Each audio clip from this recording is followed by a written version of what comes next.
Desculpa, boa tarde, tudo bem? Boa tarde, Veri, tudo bem? E você, Eu bem, e Maurício? você? Oi, Maurício, Boa tarde, Veri. Boa tarde, tudo Gislaine. bom? Boa tarde. Bom estar com vocês novamente. Você viu o número de Digo pessoas, Veri? mesmo. Hoje é dia de maratona, eu já estou no terceiro webinar do dia. Bora lá. Caramba, parabéns! Ai, ai, Eu tá, ai. eu estava até vendo aqui as perguntas, aumentou um pouquinho, está tendo um total de 9 perguntas Ah, então eu só direcionadas recebi duas diretamente. perguntas. Oi? Para mim, só duas perguntas. O Maurício Duas? encaminhou, o Maurício me encaminhou Não, mas um. já temos aqui uma lista já e a gente vai passando para vocês logo em seguida, viu, Veri? Vou fazer a Tá, abertura aqui, que o evento ele está sendo gravado e em seguida a gente vai fazer, inclusive, a disponibilização desse evento aí nas redes do IBRE e da Becasa. tá Então, bom. eu queria dar as boas-vindas aí para todos. A gente vai começando já. E então falar aqui primeiro umas boas-vindas em nome do IBRE. Eu sou Maurício Prazac, sou presidente do IBRE, que é o Instituto Brasileiro de Relações Empresariais Internacionais. E nós fomos convidados pela Abecasa para fazer essa maratona aí de palestras superando a crise. E eu queria já abrir a palavra para a Gislaine, que é da Abecasa Internacional, e para falar um pouquinho da instituição, e a gente já dá início aí à nossa palestra. Fala um pouquinho aí, Gislaine. Boa tarde a todos. É uma satisfação estar novamente aqui com vocês. Obrigada, Maurício. Obrigada a todos que estão aqui conosco. Veri também, para esse bate-papo.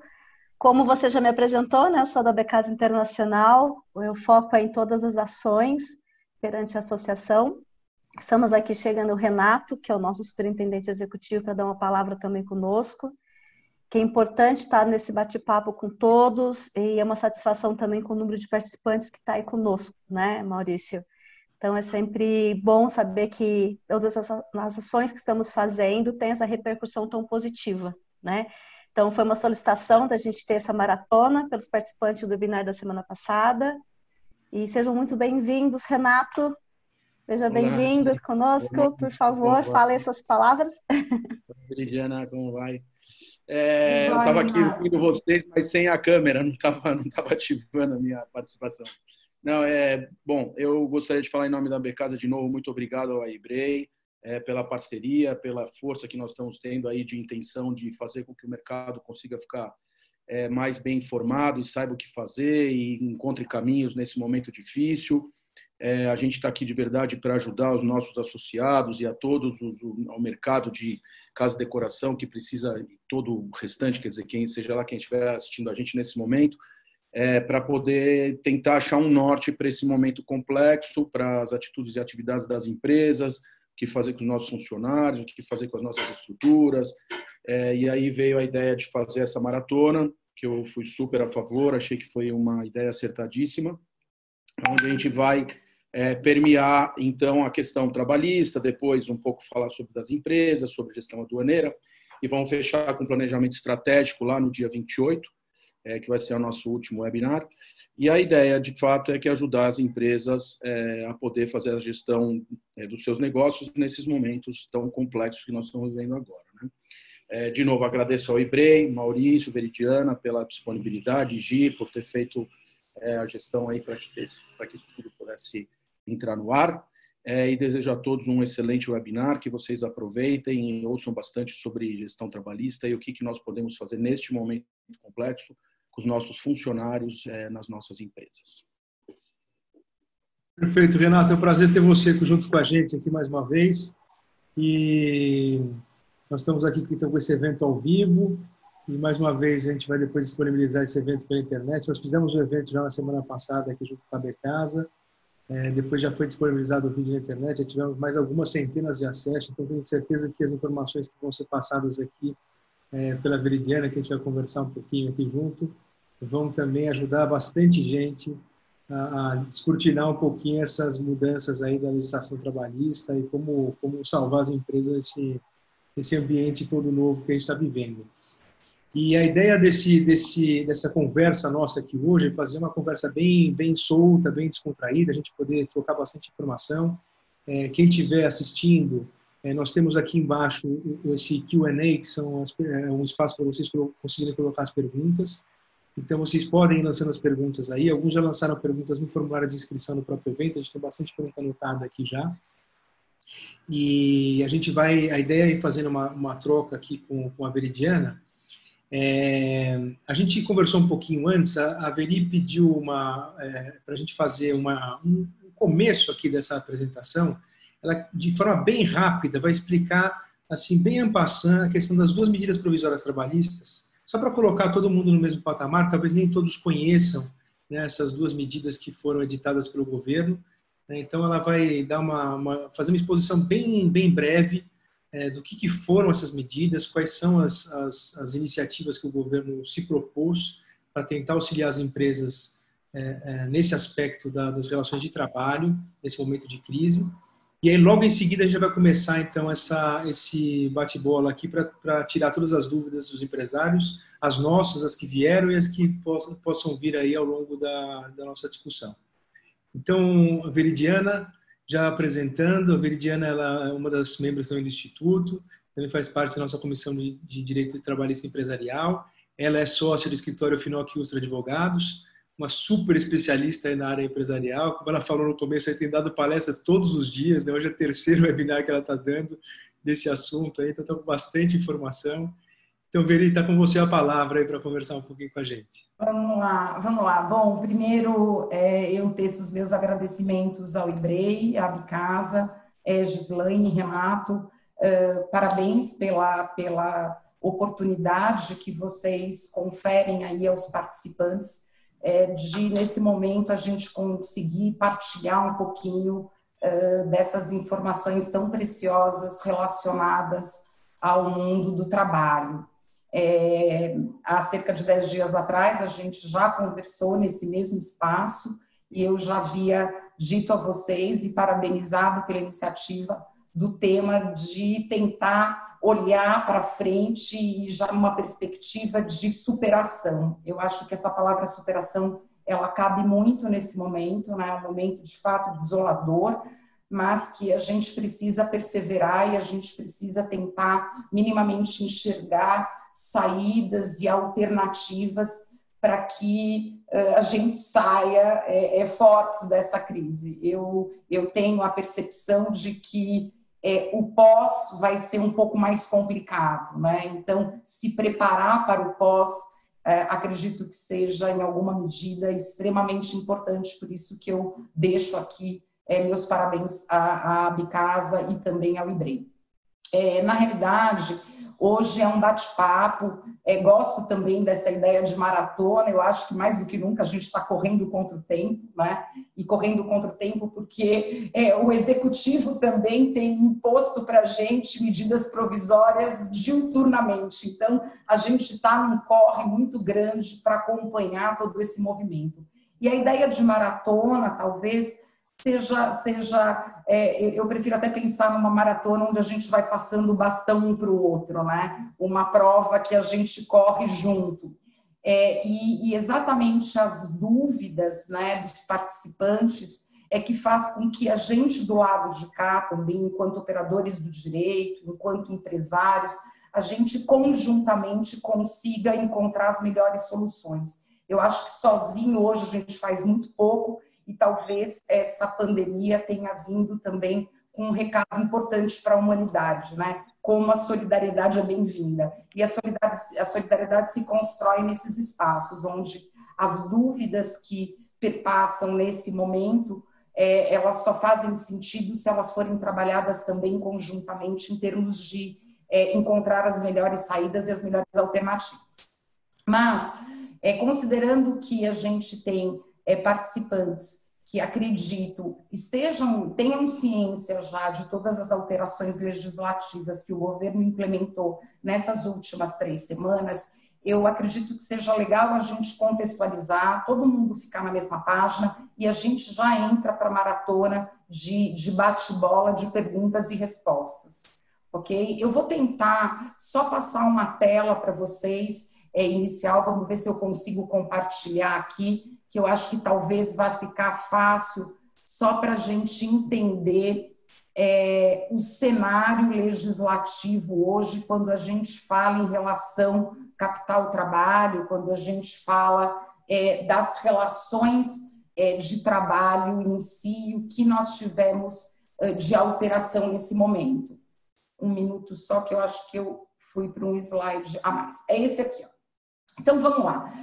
Desde o dia 22 de abril, desde o dia 22 de março, nós tivemos aí a implementação da primeira medida, a edição da primeira medida provisória, que trouxe alternativas e tentou, em alguma medida, flexibilizar e desburocratizar alguns institutos trabalhistas.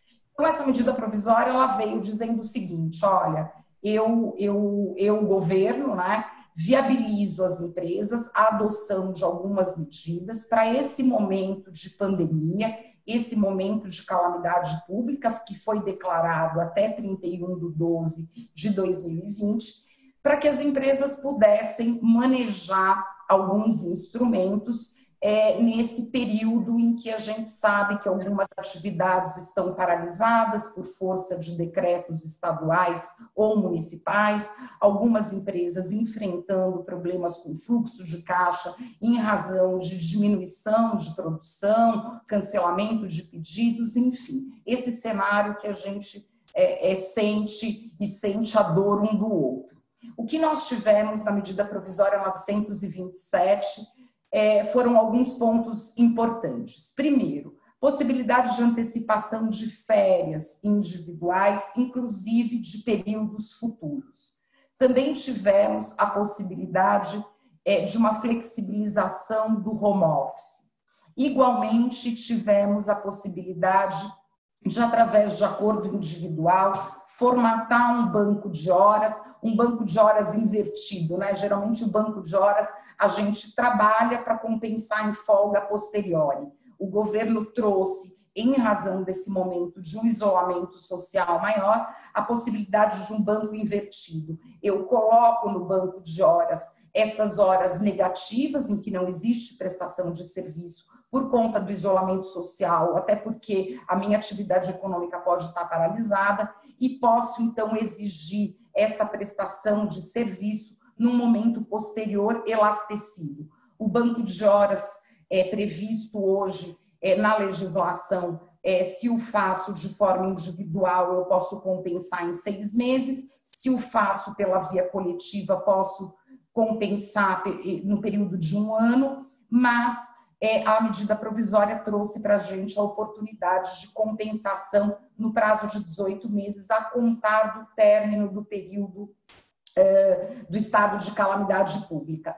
Então, de fato, nós sabemos que a economia ela vai ainda encontrar uma certa resistência para crescimento pós-crise, por isso talvez o governo tenha elastecido, já imaginando que a prestação de horas suplementares ela não vai ocorrer de imediato, porque esse crescimento também vai ser gradativo. Também trouxe a possibilidade de uma flexibilização e talvez uma desburocratização no Instituto de Férias Coletivas, em que eu não preciso observar os prazos que estão na CLT, né, em termos de períodos anuais, e também não tenho a necessidade de fazer a comunicação para o Ministério da Economia e o sindicato de classe. Também tenho condições de antecipar ou aproveitar os feriados, né? Essa também é uma medida importante. Então, aqueles feriados que não sejam religiosos, por ato unilateral do empregador, ele pode antecipá-los, aproveitá-los nesse momento por uma prestação de serviço futura, e também a possibilidade de levar essas horas relacionadas aos feriados também para o banco de horas. Aqui, na medida provisória também 927, foi o primeiro movimento do governo de também conseguir dar um alívio no pagamento da folha, né, dos trabalhadores. E ele, então, introduz a possibilidade do diferimento do FGTS. Isso quer dizer, eu não pago FGTS nas competências março, abril e maio, posso parcelar esses valores em até 6 vezes e inicio o pagamento na competência de julho. Então, essa foi a primeira medida em termos de dar um alívio em fluxo de caixa, e depois nós tivemos aí algumas implementações de outros diferimentos relacionados à contribuição previdenciária, também à redução da cota de terceiros. Enfim, o governo, ao longo dessas últimas 2 semanas, implementou várias medidas para que os empresários conseguissem ter um fôlego maior e com uma perspectiva governamental por trás de se manter ativo esses postos de trabalho. Todo o movimento do governo atualmente é para que as empresas não desliguem os seus trabalhadores, porque nós sabemos que o desligamento, o fechamento de postos de trabalho vai impactar no índice ainda mais expressivo de desempregados, e desempregados significa menos dinheiro em circulação, e aí a gente sabe onde tudo isso vai dar. Então, a ideia da medida 927, na minha percepção, o governo tentou desburocratizar e flexibilizar alguns institutos do direito do trabalho. Nessa medida 927, tinha um artigo, o artigo 18, que previa a suspensão dos contratos de trabalho. E aqui houve algo importante. Em menos de 24 horas da edição da medida provisória 927, o presidente revogou esse artigo 18, porque, de fato, ele tinha problemas aí, esbarrava numa questão de inconstitucionalidade muito forte. Nós tivemos um hiato, então, da revogação desse artigo 18 até a edição da medida provisória 936. Por que eu digo hiato? Porque o governo, durante uma semana, a medida provisória 936, ela foi editada em 1º de abril, isso não é uma mentira, de fato isso ocorreu. No dia 1º de abril, a medida provisória foi editada, e aí essa medida era a ansiada tanto por empresários quanto por trabalhadores, porque significava talvez um respiro aí em termos de caixa e manutenção dos postos de trabalho. Essa medida provisória 936, ela tem um escopo muito específico, tanto que ela diz, textualmente, que ela vem ao lume para implementar um programa de preservação dos empregos e preservação da renda. Esse é o escopo principal da medida provisória 936. Paralelamente a isso, o governo entendeu que, para fazer frente a essa preservação, tanto de postos de trabalho quanto de renda, ele precisaria injetar recursos. Então, o governo federal, nesses 2 institutos que são trazidos pela medida provisória, eu tenho aportes de recursos públicos. O Ministério da Economia estima 53 milhões de reais em termos de benefício emergencial que será pago a esses trabalhadores albergados por essa medida.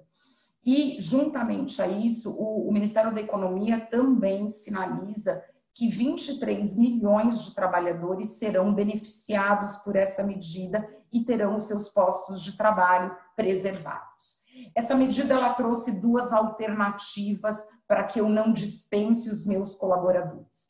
A primeira alternativa, redução de jornada proporcional à redução de salário em 25%, 50% ou 70%. Então, essa possibilidade de redução vai fazer eco para algumas empresas que estejam com as suas atividades operantes, ainda que de forma reduzida ou parcial.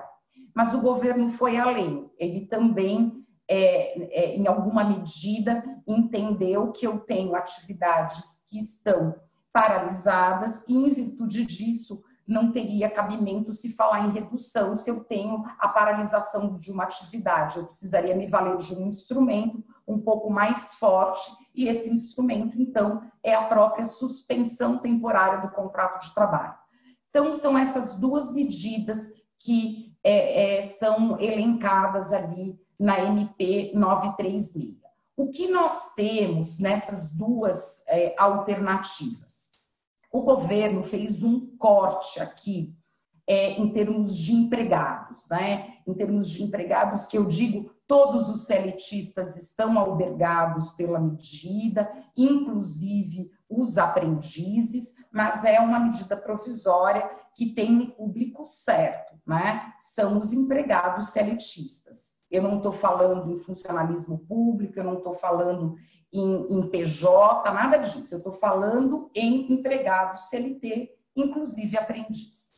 E o que o governo tinha em mente quando editou essa medida provisória? E essa minha fala, ela está muito ancorada no que o secretário especial do Trabalho, o Bianco, colocou ao longo dessas últimas 2 semanas. 80% dos trabalhadores brasileiros recebem até 3 salários mínimos. E os maiores empregadores do Brasil, a gente sabe, são as micro e pequenas empresas, né? Então, com esse olhar especial para esse público, o governo, então, editou essa medida para dizer o seguinte: olha, os trabalhadores que recebem até 3 salários mínimos, esses trabalhadores eles vão ter uma perda muito pequena na adoção tanto da redução quanto da suspensão do contrato. Por quê? Porque eu, governo, vou entrar com uma recomposição da renda através de recursos públicos, né? E esse valor de recomposição da renda, ele vai ser feito a partir de um cálculo que leve em consideração como base o seguro-desemprego. Considerando que esses trabalhadores teriam uma menor perda aí, mantendo-se sempre o valor hora preservado, o governo disse que esses trabalhadores poderiam, através de um acordo individual, pactuar ou redução ou suspensão. O governo também entendeu que aqueles trabalhadores tidos como hipersuficientes, e quem são os hipersuficientes? São aqueles trabalhadores lá da reforma trabalhista que recebem mais de 2 tetos previdenciários, mais de R$ 12.212, e têm diploma de nível superior. Esses também, em razão da sua condição de serem pessoas com um esclarecimento maior, poderiam, através de ajuste individual, também acordar uma das 2 alternativas propostas pela medida provisória. Tirando esses 2 grupos de trabalhadores, para quem recebe mais de R$ 3.115 e menos de R$ 12.212, para esse público, para esses trabalhadores, a medida provisória já sinalizava a necessidade de negociação coletiva. Então, o que o governo fez? O governo segregou, né, trabalhadores até 3 salários mínimos, hipersuficientes, e eu tinha aqui uma outra massa de trabalhadores. O acordo coletivo ele poderia ser firmado, claro, para qualquer uma das situações, mas ele era imperativo para a redução ou suspensão dos contratos daqueles trabalhadores que não recebem até 3 salários mínimos e não são hipersuficientes. Ok. O governo então disse o seguinte: olha, se a empresa quer reduzir 25%, 50% e 70%, eu, governo, vou fazer a recomposição no mesmo patamar. Então, imaginem vocês, eu tenho uma empresa que tem a intenção de reduzir em 50% salário e jornada. A empresa vai pagar 50% do salário do trabalhador, continua pagando, com todos os diferimentos em termos de tributação, encargos de folha, e o governo vai fazer um aporte na conta do próprio trabalhador. Esse valor não vem para a empresa, vai direto para o trabalhador, exatamente a recomposição de 50% do salário, do seguro-desemprego a que aquele colaborador faria jus. Então, esse foi o racional do governo. Na hipótese de 25%, a mesma coisa. A empresa paga 75% do salário e o governo faz uma recomposição de 25% do valor do seguro-desemprego. E na hipótese de 70%, a mesma coisa. A empresa vai efetuar o pagamento de 30% e o governo vai repor e vai depositar 70% do valor a que o trabalhador teria direito a título de seguro-desemprego. Pronto, é isso, em suma, que trata a redução de jornada com redução de salário. Mas o governo também trouxe a possibilidade de suspender temporariamente um contrato de trabalho. E na suspensão, o governo usou um outro critério, agora não só olhando o trabalhador, mas olhando a receita bruta anual da empresa. Então, empresas com receita bruta anual, ano calendário 2019, podem suspender o contrato de trabalho dos seus empregados, também na mesma premissa, trabalhadores que recebam até 3 salários mínimos e hipersuficientes através de acordo individual, para os demais acordo coletivo, mas a empresa terá que apenas manter os benefícios desses trabalhadores. Não há que se falar em salário, porque não há nenhum tipo de prestação de serviço. Para aquelas empresas com receita bruta anual, ano calendário 19, superior a 4,8 milhões, o governo, então, impôs a essas empresas, em razão da sua capacidade econômica, por se entender que é maior do que aquelas que não atingiram esse patamar em 2019, impôs a obrigatoriedade do pagamento de uma ajuda compensatória no caso de suspensão. Essa ajuda compensatória de natureza indenizatória corresponde a 30% do salário do trabalhador que teve o seu contrato suspenso. Como contrapartida, para a gente fazer a recomposição dessa renda, o governo também vai entrar com aportes diretamente para o trabalhador. Então, o trabalhador de empresas que tiveram receita bruta anual inferior a 4,8 terão um aporte do governo de 100% do valor do seguro-desemprego a que ele fazia jus, a que esse trabalhador faria jus. Em contrapartida, empregados de empresa que tiveram receita bruta anual, ano calendário 19, superior a 4,8, o governo vai entrar com 70% do valor do seguro-desemprego a que esse colaborador faria jus. Lembrando, e aqui é só um parênteses, não é o valor do seguro-desemprego, é um percentual do seguro-desemprego a que esse trabalhador faria jus. Para a gente calcular o seguro-desemprego, eu vou estar olhando os 3 últimos salários do colaborador. Essa vai ser a base de cálculo que o governo vai adotar, que é a regra do próprio seguro-desemprego. Então, essas foram as 2 medidas trazidas pelo governo. Eu estou tentando preservar a renda, por isso que o governo, estou fazendo aportes, e estou também, em uma medida grande, né, tentando preservar o emprego. E como é que eu preservo esse emprego? O governo incluiu uma condição, né, dentro dessa medida provisória, que a gente chama de estabilidade. Então, todos os trabalhadores albergados por essa medida, todos aqueles trabalhadores que tiverem acordo individual ou coletivo para se valer ou de redução ou de suspensão, terão uma garantia provisória no emprego. Que garantia é essa? Pelo período em que perdurar ou a suspensão ou a redução, e por igual período após a cessação dessa condição. Então, essa foi a forma que o governo encontrou de preservar o emprego.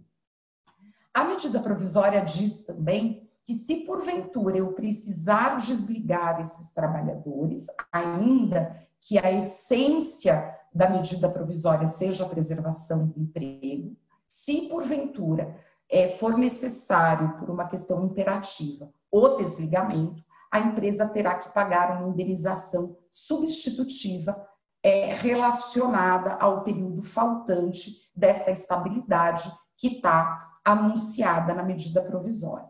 O que mais nós temos aqui de importante, e talvez todos tenham acompanhado de forma aflitiva, quando essa medida provisória veio à baila, nós tivemos uma ação direta de inconstitucionalidade, uma só, não mais várias, né? e o ministro Lewandowski, em sede liminar, apreciou a ação direta de constitucionalidade proposta pela Rede Sustentabilidade e tentou conferir uma interpretação a essa necessidade de se comunicar ao sindicato, que já é uma previsão contida na própria medida provisória. A medida provisória traz algo importante, ela diz o seguinte: olha, você, empregador, que estabeleceu um acordo, quer individual, quer coletivo, para reduzir jornada e salário ou suspender, você tem duas obrigações em paralelo. Primeiro, você precisa comunicar a mim, governo, porque se eu não estou ciente, eu não tenho como fazer o aporte para o trabalhador. E aí, esse mecanismo de informar o governo é feito através do empregador web, né? O governo, através de uma cartilha, de um novo layout, para disponibilizar-se essas informações no empregador web, ele lança essa cartilha que já está disponível e, na verdade, nada mais é que um grande Excel que as empresas terão que preencher e subir essas informações numa plataforma que já existe, que é o e-social, através do empregador web. Mas eu preciso comunicar o governo em 10 dias, do momento em que eu assino o acordo. Assinei o acordo, eu tenho 10 dias para levar essas informações via empregador web. Mas também eu tenho uma outra obrigação, que é comunicar ao sindicato os acordos individuais que eu, empresa, firmei com determinados colaboradores. Ok. O Lewandowski, através dessa ação direta de inconstitucionalidade, o que ele fez em sede ainda preliminar, liminar, ele disse o seguinte: olha, a gente vai precisar ler essa obrigação à luz da Constituição Federal. A Constituição Federal diz que qualquer redução de salário precisa obrigatoriamente perpassar por uma negociação coletiva. Então, o Lewandowski, ele fez uma única coisa, ele fez uma interpretação à luz da Constituição, em conformidade, e disse: olha, as empresas vão comunicar ao sindicato, o sindicato, querendo, poderá instaurar uma negociação coletiva, né? E se não o fizer, fica válida a condição acordada individualmente. Foi isso que ele fez. E agora, ontem, anteontem, salvo engano, ou ontem, já estou perdida no tempo aqui com essa maratona da correria, mas ele, através de uns embargos de declaração, ele vem clarificar ainda mais a sua decisão, para dizer o seguinte: olha, todos os acordos individuais, eles têm valor, desde a data em que eles foram efetivamente formalizados, o sindicato tem o direito de iniciar, ele é instado para uma negociação coletiva. Se ele se mantiver inerte, automaticamente aquilo que foi acordado tem valor, senão inicia-se uma negociação coletiva. É isso que foi dito. Fato é que todo esse processo gerou um quadro de insegurança muito grande. E eu tenho dito que, na minha percepção, a gente já está num cenário de insegurança muito grande, né? Por conta da crise e por conta das informações. E o que a gente menos precisaria nesse momento é viver ainda uma insegurança jurídica. Mas, infelizmente, isso está posto e a gente vai precisar ter maturidade para enfrentar também esse cenário. De todo modo, no dia 16, agora na próxima quinta-feira, o plenário vai analisar essa ação direta de inconstitucionalidade, e aí eu espero que nós tenhamos ali, de uma forma derradeira, solucionada essa questão. A gente não sabe se o placar vai ser 6-4, se vai ser 7-3, pela derrubada e por se entender pela constitucionalidade dessa medida. De todo modo, a gente vai precisar aguardar ainda aí por mais 2 dias. Fato é que a medida provisória, ela está com sua vigência plena, as empresas podem se valer desses 2 instrumentos e isso é válido. tá bom? São alternativas, ainda que a gente tenha que, ao longo dessa semana, ter algum outro tipo de entendimento, né, de acordo com aquilo que vai ser sinalizado pelo próprio Pleno do Supremo Tribunal Federal. Mas, de todo modo, a medida provisória, ela está rígida e ela pode, sim, ser manejada pelos empresários. Então, esses são os dois principais pontos que eu queria trazer para vocês, da medida provisória 927 e da 936. É só um rápido overview para que a gente fique na mesma página e possa, então, agora sim, rapidinho, numa maratona, fazer um bate-bola do que a gente tem de perguntas. Maurício, você quer iniciar com as perguntas? Eu tenho duas perguntas que vocês haviam me encaminhado, mas aí vocês fiquem à vontade para eleger as perguntas, enfim. Olha, Veri, eu até confesso para você que tem um pouquinho mais de duas. Nós temos um total de 10 perguntas que foi feito antes para você. Maurício, você estava sem áudio, eu acabei respondendo para Veri, né? O que a gente pode estar fazendo assim? Inclusive, tem pessoas que eu vi que está aqui com a gente acompanhando, tá? Então, eu vou, se possível, eu te falo o nome, a pergunta, Veri. Se você quiser começar só uma coisinha antes das perguntas? Por favor.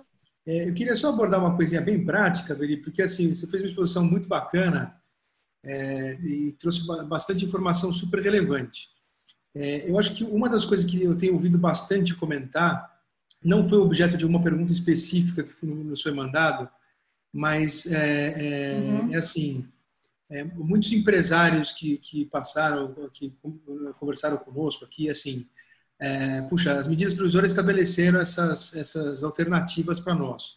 Mas um aspecto bem prático, assim, eu sou empresário, tenho lá meus funcionários, quero fazer a redução lá dos 60 dias, fazer uma redução lá de 20% e tal. Como que eu faço isso? Passo a passo, assim, um aspecto bem prático. Eu chego para o meu funcionário, converso com ele, ou eu vou lá no sindicato e converso com eles. Como é que eu faço isso? Um aspecto bem prático, operacional. Tá, vamos lá. Eu digo que não tem receita de bolo, mas a gente tenta aí estruturar um modus operandi, né? Primeiro, cada empresa vai ter uma necessidade própria, né? Cada atividade econômica é uma atividade, cada necessidade a partir da realidade empresarial de cada uma. Então, assim, dito isso, se eu sou uma empresa sou da área comércio e a minha atividade está paralisada por força de um decreto, talvez eu precise fazer ali um plano de ação e entender que não me vale redução de jornada, redução de salário, né? Porque eu não tenho como abrir as portas do meu estabelecimento. Já conferi férias coletivas, quem podia estar em home office já está em home office, as férias já foram esgotadas, não quero fazer banco de horas, quero me valer da suspensão de contrato. Ótimo. Eu tenho dois caminhos. Eu posso chamar o meu colaborador e aí, regra básica, transparência. Tudo que o empregador faz de modo transparente, se valendo da boa-fé, eu tendo a acreditar que o colaborador entende melhor, né? A medida provisória diz que é um acordo individual, não é uma imposição patronal. Então, eu vou precisar chamar o meu colaborador e explicar para ele, olha, eu não tenho outra alternativa, você sabe que nós estamos com as atividades paralisadas, para que eu possa preservar esse posto de trabalho, eu preciso me valer das medidas que estão sendo colocadas pelo governo e eu proponho, então, que a gente suspenda o contrato de trabalho. Por quanto tempo eu posso suspender? No máximo 60 dias. 30 mais 30. Ótimo. Posso iniciar com 30 dias. Oxalá que daqui 30 a gente já retome as atividades normais. O que eu faço? Olha, então as condições são essas. Imagina que eu sou uma empresa que faturei, que eu tive receita bruta anual ano passado inferior a 4,8. Eu vou dizer para ele, olha, o seu contrato vai ficar suspenso durante 30 dias, o governo vai fazer um depósito, um aporte para você no valor de 100% do seguro-desemprego que você faria jus. eu, enquanto empresa, vou manter os benefícios, imaginemos que a empresa tem plano de saúde, cesta básica, esses benefícios serão mantidos, mas para isso nós precisaremos formalizar. Formaliza-se um acordo, eu oriento que as empresas se valham de acordos bem elaborados, claros, objetivos, para que o trabalhador entenda aquilo que ele está, de fato, acordando. E esse instrumento, isso precisa ser materializado, escrito, formal, o trabalhador vai assinar, o empregador vai assinar, e o empregador, então, a partir do momento da formalização, ele tem que tomar duas medidas. A primeira, ir lá no empregador web e mandar as informações para o governo, porque o governo vai pagar diretamente na conta do trabalhador a partir das informações repassadas pela empresa. Se a empresa não repassar as informações, ela é obrigada a pagar o salário do colaborador com todos os encargos, até enviar as informações ao Ministério da Economia, tá bom? Através do empregador web. Mas ela tem uma segunda obrigação. Qual é a segunda obrigação? Comunicar o sindicato da categoria, o sindicato de classe, dos acordos que ela firmou. O que eu tenho orientado os clientes no sentido de que encaminhe através de um e-mail do sindicato, vai na página do sindicato, faz um print screen da tela, para a gente ter ali a evidência que eu estou mandando para o e-mail que aparece na página do sindicato, e também encaminhar isso via telegrama com AR e cópia. Porque qualquer discussão futura, a empresa vai precisar trazer as evidências de que ela cumpriu as suas obrigações. Então, primeiro passo, chamar o trabalhador ou o grupo de trabalhadores para explicar quais são as medidas que a empresa está propondo. 2, formalizar através de um acordo individual para cada trabalhador, ou negociar diretamente com o sindicato através de um acordo coletivo. 3, comunicar ao governo acerca dos acordos que foram firmados através do empregador web. São várias informações que o empregador vai ter que subir através da plataforma. 4, comunicar no mesmo prazo, são 10 dias, comunicar nesse mesmo prazo ao sindicato, através de e-mail e telegrama com cópia AR, os acordos que foram firmados. Esse é o procedimento que nós entendemos que as empresas devem adotar para estarem em compliance, em conformidade com a medida provisória 930. Paralelamente a isso... E pode ser feito tudo junto, isso, Veri? Pode ser esse e-mail, essa carta, pode ser para todos os funcionários de uma vez só? Pode. Por exemplo, imagina você tem uma empresa com 10 trabalhadores e eu suspendi o contrato de forma temporária dos 10. Eu faço um e-mail para o sindicato dizendo, olha, conforme artigo tal da medida provisória, venho comunicar a esta entidade sindical que a empresa tal firmou o acordo individual para a suspensão do contrato de trabalho pelo prazo de tantos dias e nomina os trabalhadores, né, que você acordou a adoção da medida. E esse procedimento é o mesmo para a redução da jornada também? Também é a mesma coisa. A obrigação é comunicar o sindicato. O que a gente tem de novo com a decisão do Lewandowski? O sindicato, ele tem um prazo, no meu entendimento, e aí também é o entendimento de alguns magistrados e alguns doutrinadores, e isso também se extrai da própria decisão do Lewandowski, de que o sindicato teria o prazo ali de 8 dias, que a medida provisória reduziu para 4, para poder se manifestar no sentido de, olha, empresa, eu quero negociar. Se ele se mantiver inerte, entende-se por válido aquele acordo que foi firmado. O sindicato pode também sinalizar e falar, olha, eu quero negociar, eu quero ver melhor as condições que você acordou. Se isso acontecer, inicia-se um processo negocial. Lembrando que o sindicato, ele não deve, né, praticar nenhum ato antissindical e nem exigir nessa negociação nada que não esteja atrelado à medida provisória, né? Então, tem acontecido bastante, a gente tem sabido, né?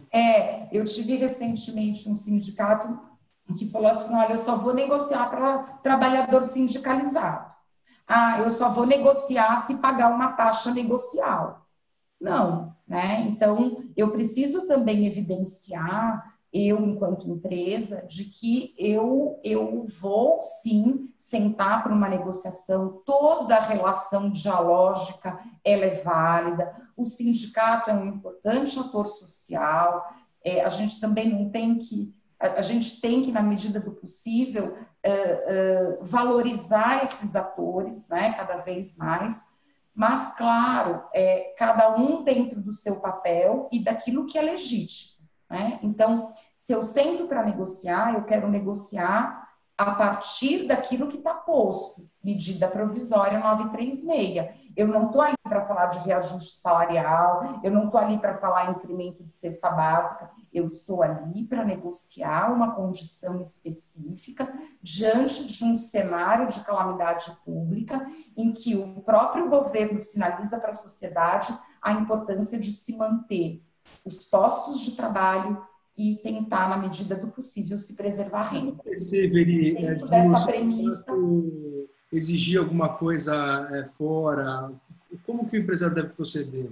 Então, olha, eu tenho a gente tem algumas medidas aí, né? Eu tenho o Ministério Público, que eu poderia levar isso como uma denúncia, eu poderia também me valer das próprias DRTs, né? O finado Ministério do Trabalho, mas ainda a gente tem bases locais, eu também tenho como, num embate, me valer do SEJUSC, dos Tribunais Regionais do Trabalho, tentar uma mediação, né? O importante é a gente entender que, ainda que o Lewandowski tenha tentado imprimir uma interpretação em conformidade com a Constituição Federal, que a gente não entenda que essas alternativas elas foram abortadas, né? Elas existem, elas estão na medida provisória e elas podem ser a salvação de vários postos de trabalho e também de um alívio em fluxo de caixa para as empresas, porque não adianta, se a empresa não estiver viva, vivo não estará o posto de trabalho, né? Então, a gente tem que fazer de tudo nesse momento em prol dessa preservação. Mas que os atores sociais tenham, eu brinco que bom senso não é bem distribuído entre os homens, mas a gente precisa ter boa fé, né? E se a gente tem boa fé e transparência, as coisas tendem a acontecer de uma forma melhor. Se eu estou negociando com um sindicato que está com condutas antissindicais, eu preciso levar ao conhecimento de algumas autoridades para dizer o porquê que eu não estou conseguindo negociar. Tá? Tem uma pergunta relativa aos pagamentos de benefício, que fala do CEP, da residência. Não sei se você está pela fácil aí, a pergunta, não? Manutenção de benefício na suspensão do contrato. Acho que é uma coisa relativa ao CEP da residência do trabalhador. Você está com a pergunta aí, Gislaine? Eu estou com a pergunta aqui, Veri. É questão de quando você entra com a solicitação, né, para você ter o benefício, e ele é teu auxílio, né? E ele é negado. O que fazer nessa situação, né? Que é o trabalhador, não era isso? Exatamente. A pergunta é exatamente o que fazer quando o funcionário que preenche todos os critérios para receber ajuda governamental e pelo CEP de residência foi negado o auxílio. Essa é a pergunta. Nossa, eu ainda não vi nenhuma situação dessa, porque assim, a priori, todo acordo ele é considerado válido. Quando eu subo as informações para o empregador web, eu só vou precisar subir as informações corretas, porque se tiver erro nessas informações, vai voltar negativo. Então, talvez o que seja importante para esse participante, depois, se ele quiser me mandar um e-mail para eu tentar entender melhor, talvez ele tenha encaminhado informações que não estão batendo com a base do e-social. Pode ser isso. Eu brinco que nesse momento a gente está fazendo inferências, porque como é muito novo, cada empresa está passando por uma dor diferente. Mas, a priori, não tem como negar, né? Porque o acordo é válido, você só precisa informar. Só que se essas informações não estiverem corretas, em linha com as informações que estão no e-social, pode dar uma inconsistência. E aí pode ser que o pedido tenha voltado com algum erro, tá? Mas a priori não é para acontecer. Né? Aí numa situação dessa, Veri, seria, se teve um erro, ele refazer a solicitação? Seria uma alternativa? Acredito que sim, retificar. Perfeito. Outra pergunta que nos fizeram também é assim, no caso das reduções de jornada, né, a medida provisória deu 3 alternativas, né, 25%, 50% e 70%. Isso. Agora, eu não sei se limitação da minha parte, mas assim, está claro na medida provisória se ele tem que optar, o empresário tem que optar necessariamente por uma das 3, ou ele pode, por exemplo, optar por 25% esse mês, aí viu que não deu certo, mês que vem ele faz 50%, no outro mês faz 70%, como é que funciona isso? Assim, olha, saiu na sexta-feira passada, depois eu passo o link para vocês, saiu perguntas e respostas, né, do Ministério da Economia. E você pode se valer. A suspensão do contrato, eu só posso me valer dessa medida por 60 dias. A redução, eu posso me valer por 90. Então, imagine só que eu tenho uma atividade que, por hora, ela está em baixa mesmo e eu vou precisar reduzir em 70%, tá? O mês que vem, eu já senti que deu um incremento nos meus pedidos, melhorou um pouco o cenário e eu quero, então, pactuar por 50% de redução. Eu posso. E eu posso, no terceiro mês, fazê-lo em 25, tá? O que é importante é que a gente está considerando 30 dias, né? Não estou considerando 10 dias e depois 20 dias. Isso o Ministério da Economia, a Secretaria Especial do Trabalho já sinalizou que eu vou trabalhar com o mês 30 dias, né? Para cada uma das medidas. Então, é possível sim, Maurício. A medida provisória... Eu, pelo menos na minha leitura, ela é bem flexível para isso. Talvez porque o governo saiba que cada empresário tem uma dor diferente nesse momento. Então, engessar muito não faria sentido, né? Eu posso iniciar, por exemplo, com uma suspensão e o mês que vem revisitar e falar, nossa, não precisa mais da suspensão. Ele pode voltar, talvez, com uma redução de 25% só. Né? Eu tenho empresas, por exemplo, não é o caso da Becasa, mas só para a gente ter um olhar mais claro, indústria, eu tenho linhas de produção, por exemplo, que eu tenho linha que eu estou com pedido, mas eu tenho linha parada. Então, para esses operadores dessa linha, eu vou ter que suspender. Para esses, eu posso manter ou posso reduzir em 25%. Eu também não preciso adotar a mesma medida para todos. É claro que é importante que a gente tenha um racional por trás, para não ter nenhum tipo de discrimen, né? Então, José e Pedro, você suspende, José, e Antônio, você vai ter redução, né? Eu preciso ter um racional ali por trás que pare em pé e justifique o porquê da adoção de cada medida, né? Isso são só procedimentos acautelatórios que eu entendo que é importante que a empresa os tenha. E mesmo porque, quando a empresa vai fazer o seu plano de ação para escolher as medidas, ela vai precisar também justificar para ela própria, né? O porquê que eu estou adotando uma determinada... Mas eu posso, por exemplo, ter essa flexibilidade, por exemplo, pegar a equipe de produção, reduzir para 20%, para 50%, e a equipe de vendas reduzir a 20%, porque afinal de contas está com... Posso. Eu tenho, por exemplo, atividades hoje, não vai longe, pega uma padaria, por exemplo, que essa padaria ela hoje não pode ter self-service, por exemplo, né? Ela só tem marmitex.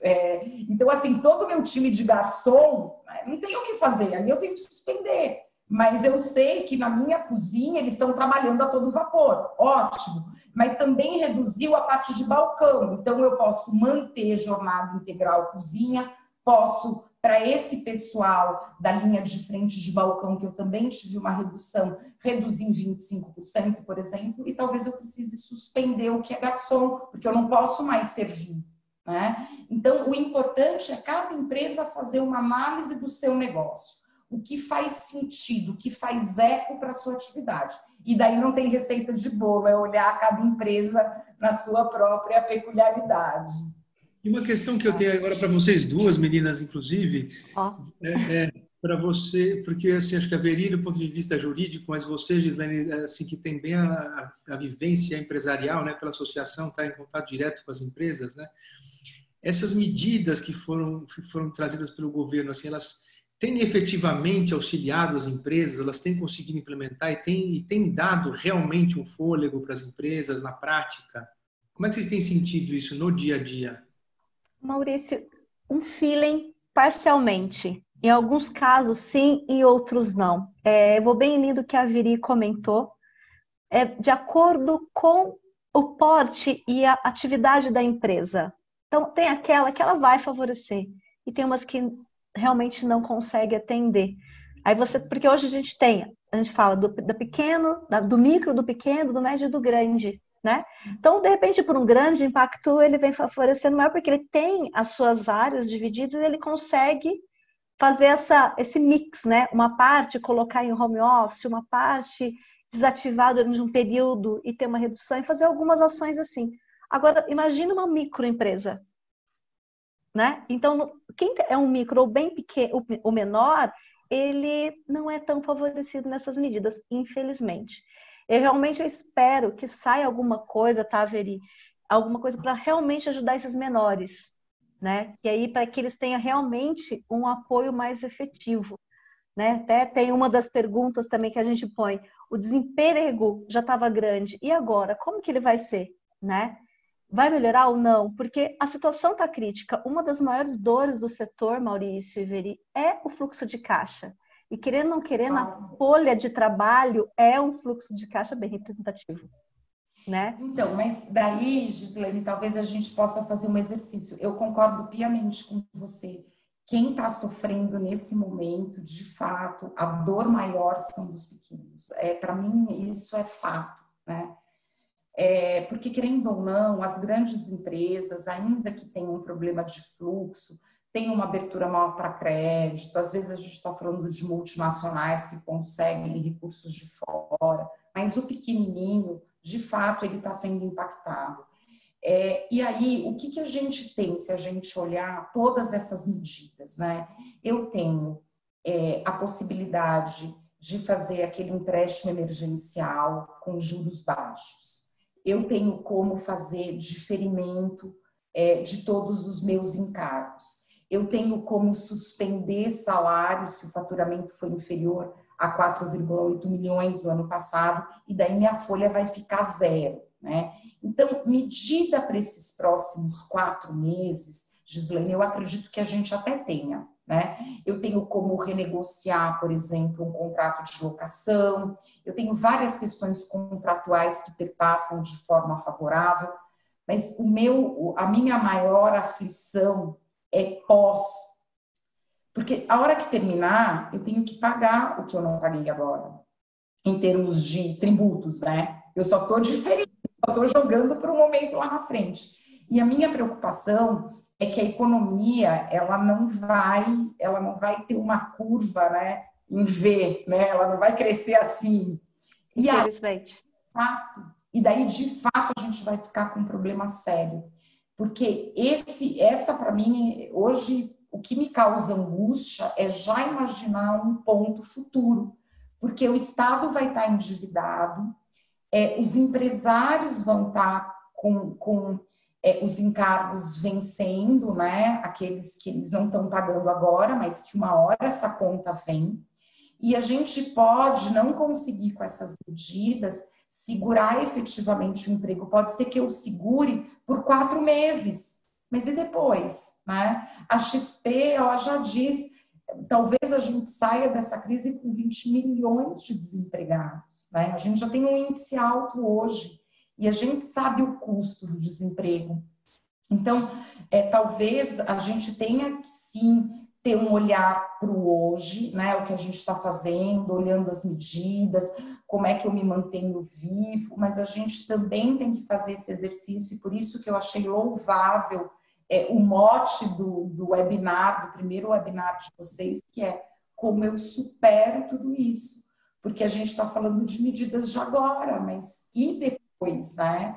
Eu acho que o depois, sim, a gente tem que olhar com carinho, porque é um cenário que, assim, eu não estou vendo um cenário de alento, sabe? Pelo contrário, mas beleza, vamos perseverar, vamos tentar fazer uso dessas medidas. Os pequenos, os que estão sofrendo com fluxo de caixa, de fato, hoje, Folha, eles conseguem suspender o contrato de trabalho. Claro, se eles não tiverem cooperação nenhuma, né? Mas se tiverem e conseguir reduzir, eu ainda tenho salário para pagar, eu tenho benefício, né? E a gente sabe que benefício também custa para o empregador, né? É tudo isso, quando você olha o custo do trabalho, os benefícios, é uma conta grande que o empresário arca, né? O governo está arcando com parte disso para tentar fazer essa recomposição, mas talvez não seja mesmo suficiente, né? E veria até em linha do que é até uma curiosidade, até um pouco, pessoal, essa questão do crédito que você comentou. Existe alguma linha de crédito específica para parte para pagar folha? Somente para folha? Só como folha. Funciona? Você pode comentar um pouquinho? Porque eu sei que essa carta de crédito está sendo bem polêmica, né? Muitos estão buscando... A medida provisória é a 944, salvo engano. Eu estou tão zonza, vou até dar uma bugada aqui para ver se é 944, mas salvo engano é uma medida provisória que você pode financiar com juros bem baixos o pagamento da tua folha o pagamento da folha de redundância, né? Você pode financiar a folha de pagamento. É a 944 mesmo. É ela. Mas tem, tipo assim, uma instituição específica, Veri, que atua nessa parte? Ou não? É de uma forma geral? É uma pergunta só para você entender, porque assim, eu tenho seguido muito essa questão do crédito, né? Inclusive com próprias instituições. E existe algumas dificuldades ainda, a questão de você conseguir o crédito, principalmente para os pequenos, que é o que a gente está falando. Então,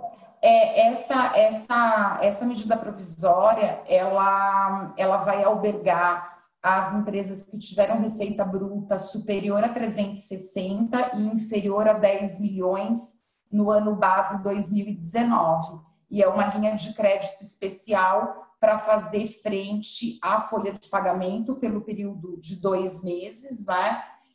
Limitado ao valor equivalente a 2 salários mínimos por empregado. E é o próprio banco que vai fazer o depósito na conta do trabalhador. Então, na Caixa Econômica Federal, né? Oi? Na Caixa Econômica Federal, né? Que tem dado esse Também, mas todos os bancos estão com essa linha, não é só a Caixa Econômica. São todos. Eu achei que tivesse algum específico. Não. Tanto é que Bradesco tem, Itaú, é uma linha de financiamento especial, né? Para fazer frente à folha dessas empresas com esse faturamento de 360 a 10 milhões, ano calendário 2019, e vai arcar esse empréstimo, né? Ele é feito com juros bem baixos, pode ser pago até 36 meses, tem um aporte do governo aí, o banco faz o crédito diretamente na conta do trabalhador, só que até 2 salários mínimos. Então, imaginemos que tem um trabalhador que ganha 5 mil, até 2 eu consigo fazer o financiamento, mas se extrapolar, o empregador vai ter que... infelizmente, ter fluxo de caixa para fazer frente ao pagamento da folha, né? Então, algumas alternativas elas vieram, mas é bem isso, né? No fim do dia você vai ter que pagar, né? Sim. Não tem conta vem. A conta vem, né? Não tem nada de graça aqui. uma hora a conta vem, a gente só está tentando jogar isso mais para frente para que nesse momento o empresário tenha um respiro, né? Mas eu concordo contigo plenamente, Gislaine. Os pequenos, eles estão, assim, muito mais impactados, né? É um problema, apesar de algumas medidas atendê-los, mas são medidas paliativas, são medidas emergenciais, é por isso que a gente fala, são medidas emergenciais para esse período apenas, né? É isso. E você acredita, Viri, que venha algo adicional para poder estar ajudando até principalmente esses pequenos? Não estou esquecendo dos grandes não, tá? Mas é só nessa linha. Você acha que pode surgir algo novo em todas essas movimentações pelo que você está acompanhando, pelo cenário, como está indo? Então, sinceramente, eu acredito que não tenha muito mais por vir aí, né? Eu acredito que não.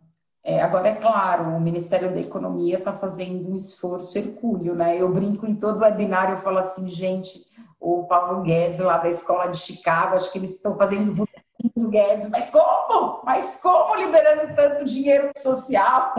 E o pior é que é isso, tem que liberar nesse momento. Só que a fatura vai chegar, né? E a fatura vem uma hora. Sim. Então, eu não sei o que mais o governo conseguiria fazer, né? Talvez abrir mais linhas de crédito nesse momento. Porque, assim, se a gente olhar para a relação de trabalho, eu já tenho o remédio, assim, mais potente, que é a suspensão do contrato de trabalho. 0, né? Eu preciso manter benefício. Se você pega uma empresa pequenininha que só tinha vale transporte, não vai ter nada de benefício. Entende? Sim. Sim. A medida mais forte mesmo, o remédio mais potente é a suspensão do contrato de trabalho, né? Porque daí, é claro, o trabalhador até 3 salários mínimos ele tem sim uma perda, sem dúvida nenhuma, mas ele também tem uma garantia do posto de trabalho dele ativo, né? Então, esse é um momento muito delicado, porque frustrações, elas vão acontecer, tanto do lado do empregador quanto do lado do empregado. E se a gente também não tiver um olhar complacente para isso, fica difícil, porque daí nada pode, né? Então, é um momento, por isso que eu acredito muito em um momento que toda leitura que a gente tem que fazer é uma leitura contextualizada. Porque tudo que está sendo criado tem um objetivo específico que faz frente a um momento sem precedentes no Brasil e no mundo. Então, eu particularmente veridiana, é o meu ponto de vista, não é... Acredito que a Constituição Federal ela tem que ser observada em qualquer circunstância, e ela existe para isso, né? Para os momentos de anomalias e não anomalias, ela está lá, mas talvez o olhar tenha que ser um olhar mais complacente com o cenário que a gente está vivendo. Porque se for ferro e fogo, daí eu acho que tem poucas alternativas, né? Então, talvez a gente tenha que ter um pouco mais de desprendimento nesse momento, né? E ter um olhar mais solidário enquanto coletividade. Porque se esse exercício não acontecer, fica difícil mesmo. E eu temo muito, e tenho dito isso, eu temo o judiciário analisando essas questões daqui 1 ano, daqui 1 ano e meio, quando nada disso mais vai estar aflorado, não vai ser mais uma comoção. Por isso que eu tenho dito para as empresas, se valham da boa-fé, se valham da transparência, criem políticas, mesmo a empresa pequenininha, eu brinco, não precisa ter uma assessoria jurídica, a empresa pequenininha que não tem condições, mas escreve no Word quais são as regras que você está implementando, deixa o trabalhador ciente daquilo, colhe a anuência do trabalhador, né? O que está escrito, a gente brinca e fala assim, o papel aceita qualquer coisa. O papel aceita qualquer coisa, mas o papel, quando ele está lá com qualquer coisa, e aquela qualquer coisa fez eco, né? Quem está assim, valor maior, né? Então,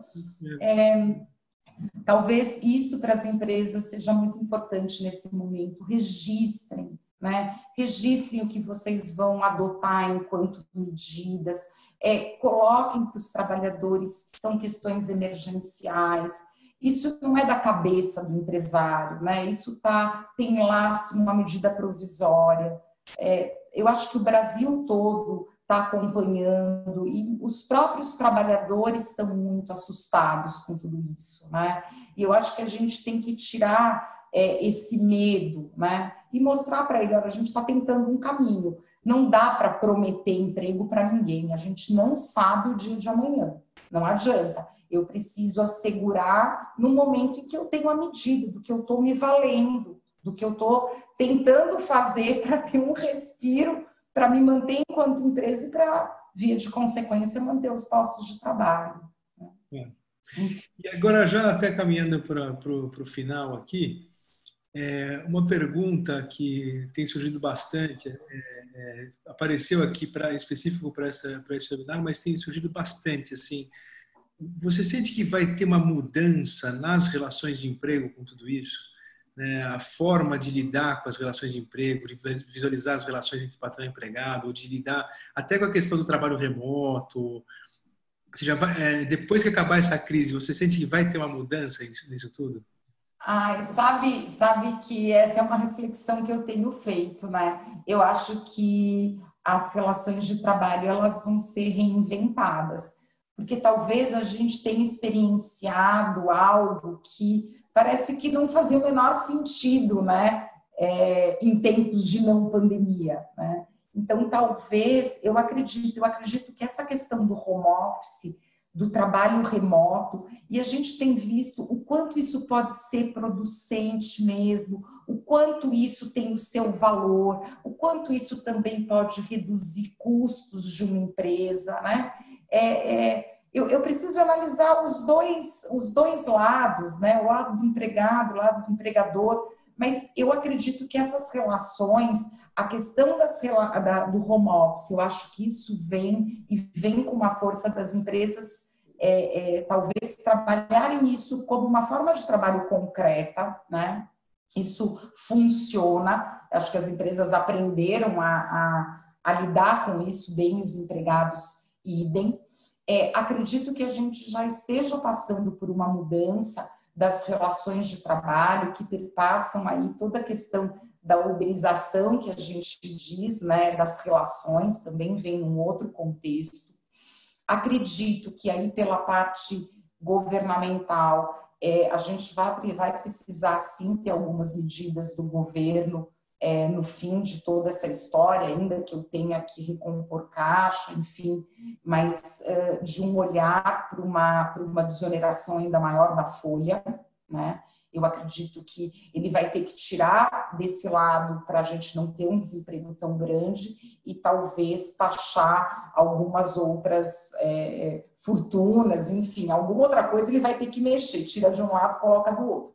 Mas eu acredito sim que algumas regras que foram agora flexibilizadas, pode ser que isso num determinado momento também acabe fazendo sentido. Não todas, é claro, porque tem medidas que são emergenciais, mas eu vejo essa questão do home office com bons olhos, né? Talvez até consiga entender uma flexibilidade maior para o banco de horas, apesar de que a reforma trabalhista já flexibilizou, mas eu acho que existe ainda uma possibilidade dessas relações serem revisitadas. Eu tenho para mim, Maurício e Gislaine, que se a gente conseguir sair dessa crise com esse laço da solidariedade maior entre o ser humano, isso vai reverberar na relação empregado-empregador, né? Sem sombra de dúvida. E aí eu espero que um outro ator social também importante para as relações de trabalho, que é o sindicato, também entenda dessa forma, né? A gente não imaginou viver isso, né? Sim. E a gente hoje sabe, né, o que é não poder trabalhar, o que é ficar enclausurado, e a gente não quer isso, né? Então, quando a gente retomar a vida dentro de uma normalidade, eu espero que o que a gente tenha apreendido efetivamente enquanto valores eles se mantenham vivos, né? Talvez aí a gente possa mesmo reinventar as nossas relações, né, na volta da normalidade. É isso. Sim. Perfeito. Gisele, tem mais alguma pergunta, alguma colocação da tua parte aí? Olha, não, acho que eu só tenho que agradecer realmente a Veri aí, realmente foi muito esclarecedor, acho que deu para a gente entender melhor o cenário atual e até tomar algumas ações, sugestões inclusive da Veri, como se comportar, né, Maurício, que foi uma das perguntas também, de qual é a melhor forma de eu agir como meu colaborador ou como empresário, até qual que ação tomar, acho que você respondeu muito bem, parabéns, obrigada, tá, Veri? O que eu digo assim, pode ter outras perguntas a mais, então acho que a sugestão aqui, até para quem está nos ouvindo, a gente vai direcionar para você, Veri, dentro do seu tempo, tudo, respondê-los, né, Maurício? Isso. Que às vezes pode ter ficado uma ou outra questão que a gente acabou não abordando aqui, né? Mas fica aí até esse bate-papo acabou se estendendo um pouquinho, né, Maurício, já, até que a gente estava previsto aí mais ou menos uma horinha, a gente já passou um pouquinho, né? Até isso é bom porque você vê que as pessoas estão participando, estão aqui com a gente ainda, então tanto importante que é esse tema. Eu acredito que pode ser que a gente venha a ter outras ações nesse sentido, tá, Veri, Maurício, que pode ser que surja alguma coisa nova. Por isso a pergunta que eu te fiz, né? Mas acho assim, hoje só tenho que realmente agradecer a você, ao Maurício, a toda a parceria e apoio que tem dado, não somente para a Becasa e para todos os empresários associados da Becasa, mas para o mercado. Acho que a gente tem feito toda essa ação em prol ao mercado brasileiro, que está fortemente impactado, até porque a gente sabe que no nosso país temos muitos pequenininhos, né? Não é só na Becasa, é em todos os setores, segmentos, a gente sabe que a realidade do pequeno é muito presente, né? Autônomo também, não entra tanto na parte trabalhista, mas acaba tendo também todos os impactos. E uma linha de crédito ela é importante, mas uma hora, como a gente disse, a conta vem, né? Conta vem, é isso para o aí. futuro também. Mas eu fico à disposição, se vocês quiserem passar os questionamentos, ótimo. Depois eu mando para você o material. Eu vou fazer de uma forma bem sucinta o passo a passo que a gente falou do acordo individual, que eu acho que isso é algo que a gente precisa disseminar entre os associados, a importância da gente ter o instrumento correto. Porque lá na frente, se a gente tiver que se defender, eu preciso do instrumento para evidenciar, né, toda a tratativa que eu tive com o colaborador em decorrência das medidas que serão adotadas pelas empresas. Tá? Eu mando Olha, Veri, um quadro sinótico para você disparar, tá bom? não, perfeito, até porque eu tenho visto assim, a gente dentro aqui da Becasa também, nós temos feito muitas ações, questões de cartilhas para ajudar, né? Isso. E um passo a passo mesmo, né? Como seguir, porque às vezes você tem uma dúvida e você tem ali a cartilha do seu lado, você, poxa, é a luz, né? Para que você siga. Então, se você puder realmente mandar para a gente, vai ser uma satisfação e a gente divulga também para todos que estavam participando aqui com a gente. Se você permitir, a gente pode deixar, né, Maurício, também disponível nas nossas redes para que as pessoas realmente tenham acesso, porque é importante para todos nós, né? Tanto que até esse nosso bate-papo ele está aberto para todo o mercado, né? Somente para os associados da Becasa, para todos, né? Justamente porque a gente está um ajudando o outro. Acho que esse é o momento, como você também comentou. Tá bom? É isso mesmo, a gente vai partilhando o que a gente tem, cada um com um pouquinho, né? Mas exatamente. Eu fico à disposição, tá bom? Muito obrigada, Veri. Eu também me coloco à disposição também, como em nome da Becasa e também da área internacional da Becasa que eu respondo. Tá ótimo. Um abraço. Agradeço de bom. Colaboração mais uma vez aí, toda a tua exposição e por compartilhar esse seu conhecimento. Agradeço a Becasa pelo convite para a gente fazer esse trabalho juntos, que certamente vai ser muito útil para os empresários. E é o primeiro evento aí da jornada, né? Sim. E já convidamos também para assistirem os outros, que vão ter mais 3 aí, fora esse. E trazendo bastante mensagens positivas aí para os empresários também, né, Gisele? Que acho que isso é importante. Com certeza. Acho que para os empresários e para o mercado também, viu, Maurício? Eu tenho sentido muito isso, essas rodadas, esses bate-papos, essas jornadas, elas estão sendo muito bem-vindas e muito bem recebidas, né? A gente vê isso até pelo acesso, né? Que às vezes as pessoas não conseguem participar nos horários que a gente reserva, mas os acessos posteriores, depois que a gente posta, isso tem dado uma repercussão também muito gratificante para nós. E, novamente, a isso fica meu agradecimento em nome da Becasa. A Viridiana, parabéns também por, novamente, essa apresentação belíssima, essa experiência. Ver que você fala com paixão do teu trabalho, isso faz a diferença, né? Então, parabéns. Maurício, muito obrigada a você e toda a equipe também, toda a dedicação e apoio que você tem dado aí a todos nós. É isso aí, estamos juntos. Tá Obrigado. bom. Até mais. Tchau, boa noite, boa semana. Até quinta, Veri. Um abraço. Tchau, tchau. Tchau, tchau.